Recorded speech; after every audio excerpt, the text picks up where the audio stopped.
Од 1 јуни државата ќе издава обврзница со минимален износ од 10.000 денари и со рочност од 2 години. Според министерот за финансии Фатмир Бесими, ова е добра прилика и за државата и за граѓаните.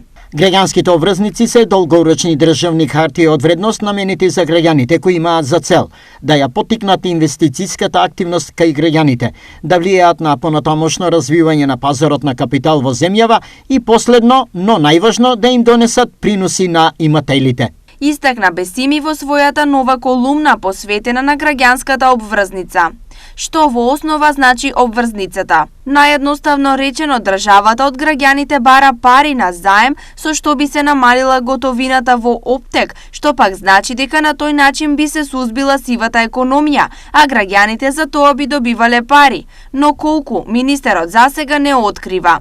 Зад овие граѓански обврзници потенцираат експертите, стои државата, а не банките, што ги прави далеку посигурна инвестиција отколку штедните влогови кои онака се со многу ниска пасивна каматна стапка.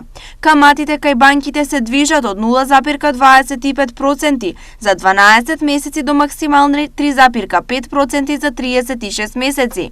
На овој начин државата ќе се обиде од граѓаните да извлече 50 милиони евра, пасивни пари за кои од опозицијската ВМРО ДПМН сметаат дека ќе бидат злоупотребени, а целиот проект неуспешен. Јас не познавам куќа во која нема барем еден потрошувачки кредит, изјави потпредседателката Гордана Димитриевска-Кочовска.